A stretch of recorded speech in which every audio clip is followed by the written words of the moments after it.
Chris, after all the success that you've had and all the money you've made, and you ever just sit back and say, screw it, I'm going to go ahead to an island with my family, my friends, or whatever, and live in seclusion? And if not, how long can you do what you're doing right now?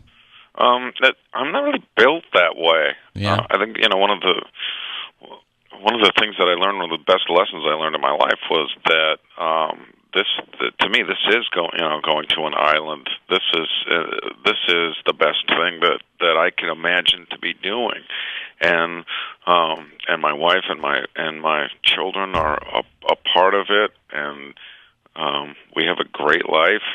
And I couldn't imagine, if I tried to stop, I think that would be a really big problem for me, Chris, personally. I'm sorry to interrupt. Did I read this right? Are you living in Paris full time now?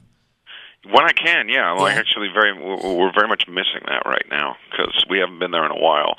And my wife Vicky's pregnant, and we're gonna have a son just after Thanksgiving, which we prefer to do at Cedars-Sinai Hospital in Los Angeles. Yeah. Do you have a name picked out, Chris? No, we're still tossing it up. Yeah. You want to bounce any off it's of very us? exciting. Yeah, very exciting. How about Quinn? Does that work for you? Well, somebody's mother thought that was a good idea.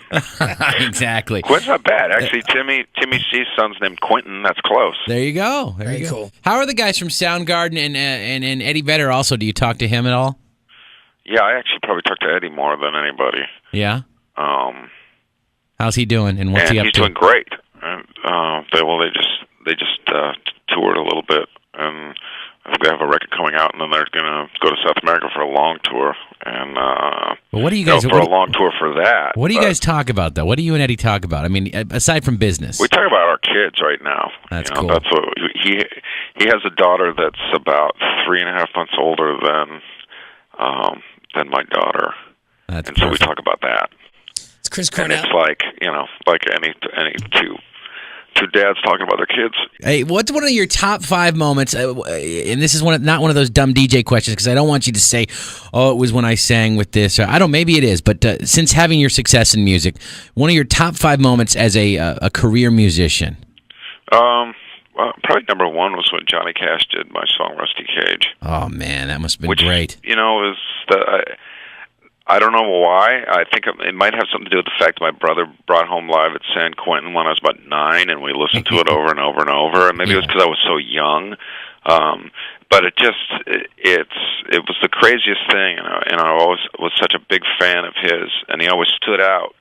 And to me, it's more of a rock legend than a country legend, because that guy was rock. I mean, come on, the way he lived his life, everything about him, his songs, and then I met him. I was terrified to meet him, and I met him, and he complimented me on the lyrics and on the song, and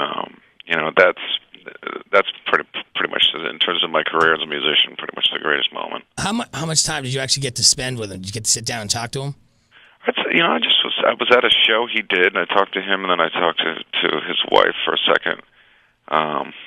This wasn't long before she passed away, which was unbelievable because she was so vibrant and healthy. And it was probably 5 or 10 minutes, which was long enough for me, because the guy, when he spoke, the ground kind of shook, literally. Yeah. Just because he's a living legend, and he was like huge in physical stature, and his voice kind of rumbled the ground. He literally was larger than life, not just something that happens from good publicity and some amazing events. But I mean, the guy just was that. He was a true story. He was. Yeah, it was like story. if you could say, "Well, I met Abraham Lincoln," and it was a trip. It was like that. That's it was about amazing. 10 minutes long, and I was glad when it was over because I didn't think I could take it anymore. Hey, this is Chris Cornell from Audioslave, and you're listening to Quinn and Cantara, and they're always in their underpants.